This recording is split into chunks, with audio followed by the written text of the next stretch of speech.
A very good morning to everyone. Topic of discussion is relation. Now, what is a relation? For knowing that, let us consider any two sets A and B. The Cartesian product of set A and B is A cross B.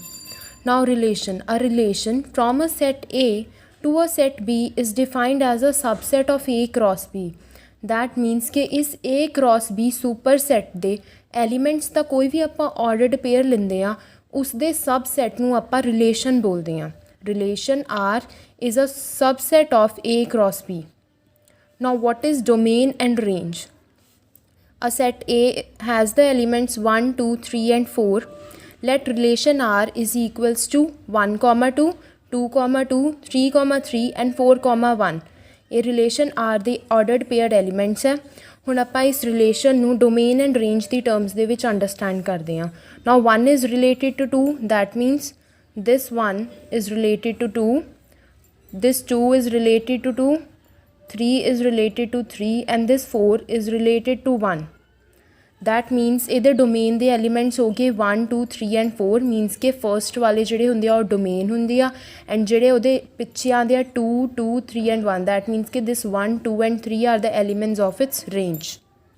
Now next is types of relations. The first type of relation is reflexive relation. A relation R on a set is called a reflexive relation if x comma x belongs to R for all x belongs to A, that is, if x is related to x for every x belongs to R.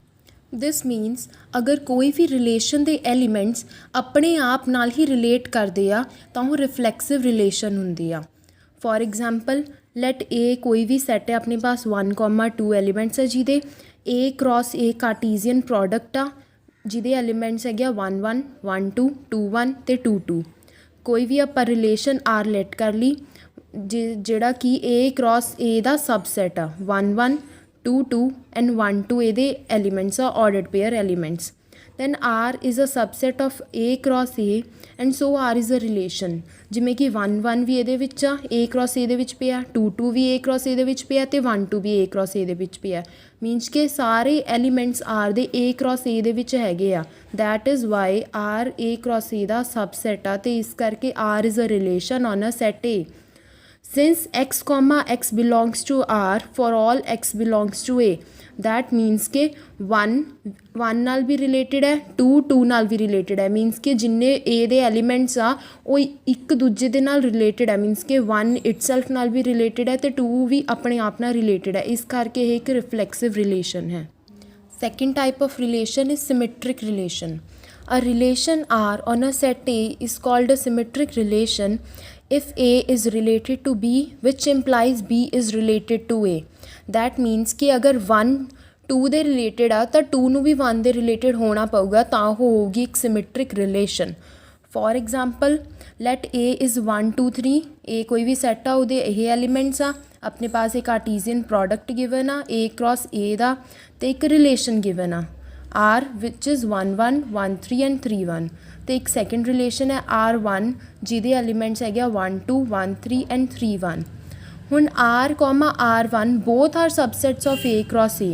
therefore R and R1 are both relations on A ਇਹ ਦੋਨੋਂ means ਕਿ 1 1 ਵੀ ਇਹਦੇ ਵਿੱਚ ਆ 1 3 ਵੀ ਹੈ and 3 1 ਵੀ ਇਹਦੇ ਵਿੱਚ ਆ ਇਸ ਕਰਕੇ ਇਹ ਇਹਦਾ ਰਿਲੇਸ਼ਨ ਹੋਇਆ ਅਤੇ ਜਿਹੜਾ R1 ਹੈ ਉਹਦੇ ਵਿੱਚ ਹੈਗਾ 1 2 ਉਹ ਵੀ ਇਹਦੇ ਵਿੱਚ ਕੰਟੇਨਡ ਆ 1 3 ਉਹ ਵੀ ਇਹਦੇ ਵਿੱਚ ਕੰਟੇਨਡ ਆ ਐਂਡ 3 1 ਉਹ ਵੀ ਇਹਦੇ ਵਿੱਚ ਕੰਟੇਨਡ ਆ ਇਸ ਕਰਕੇ ਇਹ ਦੋਨੋਂ ਇਹਦੇ ਕਿਆ ਹੋਏ ਰਿਲੇਸ਼ਨ ਹੋਏ since x comma y belongs to R which implies y comma x belongs to R that means ਕਿ ਜਿੱਦਾਂ 1 1 ਰਿਲੇਟਡ ਆ ਤਾਂ ਇਹ ਪਾਰਟ ਹੋ ਗਿਆ ਆਪਣਾ ਜਿਹੜਾ ਆਪਾਂ ਪਹਿਲਾਂ ਕੀਤਾ ਰਿਫਲੈਕਸਿਵ ਰਿਲੇਸ਼ਨ ਵਾਲਾ ਹੁਣ ਨੈਕਸਟ ਹੈਗਾ 1 3 1 ਇਜ਼ ਰਿਲੇਟਡ ਟੂ 3 ਅਤੇ 3 is also related to 1 that's why ਇਹ ਕੰਡੀਸ਼ਨ ਫੁਲਫਿਲ ਕਰਦਾ ਸਿਮੈਟ੍ਰਿਕ ਰਿਲੇਸ਼ਨ ਵਾਲੀ ਇਸ ਕਰਕੇ R ਇੱਕ ਸਿਮੈਟ੍ਰਿਕ ਰਿਲੇਸ਼ਨ ਹੈ ਨਾਓ ਸਿੰਸ 1 2 ਬਿਲੋਂਗਸ ਟੂ R1 ਇਹ ਆਪਣਾ 1 2 ਆ ਜਿਹੜਾ ਕਿ R1 ਨਾਲ ਬਿਲੋਂਗ ਕਰਦਾ ਹੈ but 2,1 does not belongs to R1, 2,1 अपने पास R1 च है ही नहीं, therefore x, y belongs to R1 which implies y, x belongs to R1 does not hold in R1, ਇਹ R1 ਦੇ ਵਿੱਚ ਨਹੀਂ ਹੋਲਡ ਕਰਦਾ ਹੈਗਾ। ਇਸ ਕਰਕੇ ਜਿਹੜੀ ਆਪਣੀ R1 ਆ ਉਹ ਸਿਮੈਟ੍ਰਿਕ ਰਿਲੇਸ਼ਨ ਨਹੀਂ ਹੈਗੀ, ਜਦਕਿ ਜਿਹੜੀ R ਸੀਗੀ ਉਹ ਸਿਮੈਟ੍ਰਿਕ ਰਿਲੇਸ਼ਨ ਸੀਗੀ। ਥਰਡ ਟਾਈਪ ਦੀ ਰਿਲੇਸ਼ਨ ਹੁੰਦੀ ਆ ਟ੍ਰਾਂਜ਼ਿਟਿਵ relation. A relation R on a set A is called a transitive relation if A is related to B, B is related to C, which implies A must relate to C for all A, B, C is related to R। मतलब कि अगर 1 2 ना belong करता है, that is 1 2 ना related आ तो 2 3 ਨਾ related ਆ,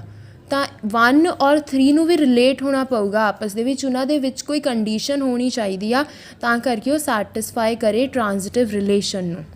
four example, let A is 1